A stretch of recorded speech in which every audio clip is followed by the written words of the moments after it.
ये जो आप विजुअल्स देख रहे हैं ये K2 पहाड़ है और ये जूम होता हुआ कैमरा आपको दिखा रहा है कि एक लाश पड़ी है क्लाइंबर की और बाकी क्लाइंबर उसे फलांगते हुए समिट की तरफ जा रहे हैं। ये लाश मोहम्मद हसन पाकिस्तान के कोहपेमा पाकिस्तान के पोर्टर मोहम्मद हसन की लाश है और ये वाक़या अगस्त के पहले चंद दिनों में हुआ है। मीडिया ने ये रिपोर्ट किया कि मोहम्मद हसन K2 पहाड़ सर करने के चक्कर में सर करने के दौरान जाँ बहक हो गए और हादसे का शिकार हुए, लेकिन असल वजह क्या हुई वो मैं आपको बताने जा रहा हूँ कि मोहम्मद हसन बॉटल नेक के पास थे। बॉटल नेक 8400 के करीब मीटर बुलंद एक ऐसा स्पॉट है जो कि सबसे ख़तरनाक तरीन स्पॉट तस्वुर किया जाता है, जिसे डेथ जोन भी कहा जाता है। और यहाँ 2011 में 11 क्लाइंबर्स जो हैं वो मौत का शिकार हुए थे। कोई रस्सी से लटक गया था और किसी को तोदे ने मार दिया था और कोई बर्फ़ानी हवाओं का शिकार हुआ था। ये एक बड़ा ही ख़तरनाक जोन है जिसको अगर क्रॉस कर लें तो टेक्निकली आप समिट क्रॉस कर लेते हैं, आप समिट अबूर कर लेते हैं, K2 पहाड़ को सर कर लेते हैं। मोहम्मद हसन एक बहुत बहादुर और जफ़ाकश पोर्टर था और उस अलमिया ये हुआ कि बॉटल नेक पर अचानक मोहम्मद हसन का मास्क टूटा है या कोई हादसा पेश आया है कि उसका ऑक्सीजन मास्क हट गया और मोहम्मद हसन रस्से से लटक गया। अनफॉर्चुनेट पहलू ये है कि जो उस वक्त 30 से ज़ायद क्लाइंबर्स जो हैं वो उस बॉटल नेक को क्रॉस कर रहे थे और जब उन्होंने देखा कि मोहम्मद हसन रस्से से लटक गया है तो किसी ने ये कोशिश नहीं की कि उसको उसकी रेस्क्यू की तरफ जाते। हर शख्स अपनी नफ्सा नफसी में वो मोहम्मद हसन की लाश को अबूर करते हुए वो समिट की तरफ चला गया और किसी ने जहमत न की और 3 घंटे तक ये नौजवान तड़प तड़प के मौत का शिकार हो गया। और फिर हुआ ये कि जो क्लाइंबर्स वापस आ रहे थे उन्होंने मोहम्मद हसन की लाश पर बर्फ़ डाल दी और वो हमेशा के लिए K2 की बॉटल नेक पर उसका तदफीन हो गई। ये ख़बरें जब मीडिया पर आई हैं तो कैसे मालूम हुआ, क्योंकि किसी भी क्लाइंबर ने जो फ़ॉरेन क्लाइंबर्स थे ये इन्फॉर्मेशन नहीं दी। मीडिया को यही मालूम हुआ कि मोहम्मद हसन जो हैं वो अबूर करने के दौरान उन्हें कोई हादसा हुआ और वो इंतकाल कर गए हैं। लेकिन ये जो पहलू था, हौलनाक पहलू, वो हमें बताया गया जब मालूम हुआ तो ये एक स्पेनिश क्लाइंबर हैं इंजिला, उन्होंने ये सारी चीज़ें बताई, ये रवादात बताई और फुटेज भी फिर सामने आई। तो इसी हवाले से हमने रब्ता किया है कासिम बट से, जिनको बहुत अच्छा एक्सपीरियंस है, वो ख़ुद भी पहाड़ों के बेटे हैं और वो इस सारे वाक़े से पूरी तरीके से बाखबर हैं। जी कासिम बट, तो आप हमें बताइएगा पहले कि ये समिट किस तरह कैंप होते हैं और किस तरह क्लाइंबर्स अबूर करते हैं और मोहम्मद हसन के साथ हुआ क्या। अच्छा, अस्सलाम वालेकुम नफीस भाई।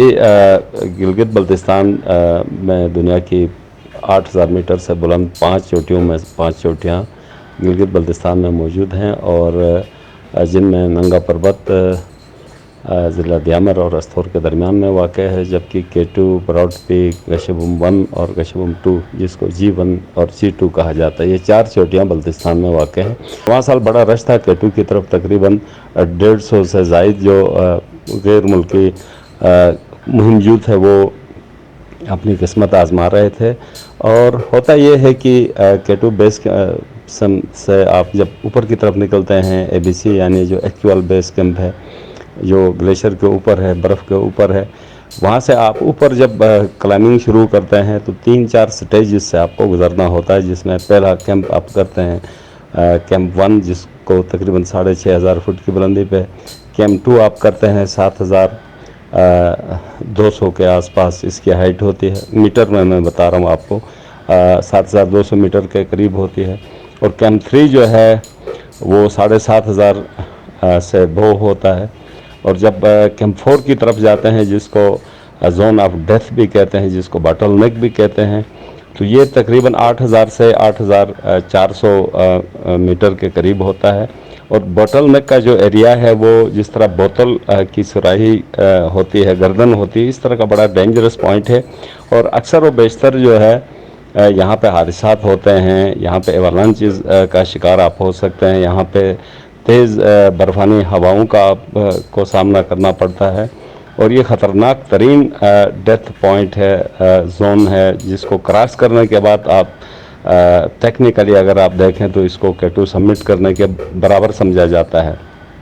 तो जो K2 की मुहिमजोई है या दीगर जितने 8000 मीटर से बुलंद चोटियां हैं पाकिस्तान में या पाकिस्तान से बाहर, तो इसमें जो मरकज़ी किरदार होता है वो हाई पोर्टर्स का होता है, जो आपको लुक आफ्टर करते हैं, आपके ऑक्सीजन सिलेंडर को उठाते हैं, आपके लिए जो एक्स्ट्रा हल्की फुल्की खुराक होती है एनर्जेटिक, ये सारा काम जो है वो हाई पोर्टर्स करते हैं। मोहम्मद हसन भी उन लोगों में शामिल था जो अपने घर का चूल्हा जलाने के लिए अपने बीवी बच्चों की कफ़ालत के लिए वो इस ख़तरनाक शोबे से वाबस्ता था। और रवां जब वो जा रहा था, ये अगस्त के पहले हफ्ते की बात है, जब ये जा रहा था तो इसके जहन में सिर्फ एक बात थी कि इसकी माँ जो है वो शदीद बीमार थी और माँ के इलाज के लिए इसके पास पैसे नहीं थे। तो ये फिर लेला ट्रैक एंड टूर्स नाम की एक कंपनी है, उनके साथ ये अटैच हो गया और ये फिर हाई पोर्टिंग के लिए चला गया। मोहम्मद हसन जब बॉटल नेक के करीब पहुँचे, उस ख़तरनाक डेथ जोन से गुज़र रहे थे, तो मीन वाइल जो है उनका जो ऑक्सीजन मास्क था वो उतर गया और वो फिर अपना तवाज़ुन भी बरकरार नहीं रख सके और रस्से से वो लटक गए। और इसी दौरान किसी क्लाइंबर ने जो चोटी सबमिट करने के लिए 30 से ज़ायद क्लाइंबर उस वक़्त चोटी की तरफ बढ़ रहे थे, उनमें से किसी ने इसकी मदद नहीं की और ये तकरीबन 3 घंटे उस रस्सी से लटका जो है वो तड़पता रहा और इसी तरह तड़पते इसने अपनी जान दे दी।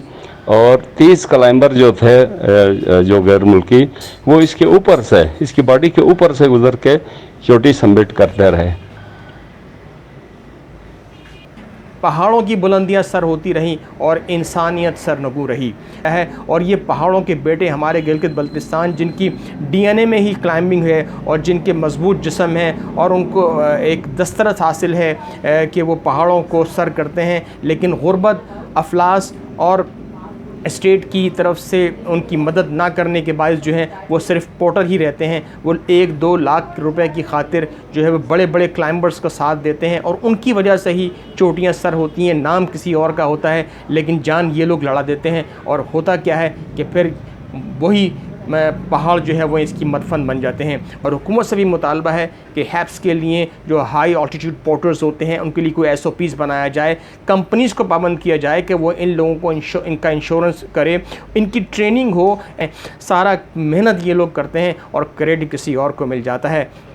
उम्मीद है कि आपको मेरी ये छोटी सी बात समझ आई होगी। अपना ख्याल रखिएगा, इजाज़त दीजिए, अल्लाह हाफ़िज़।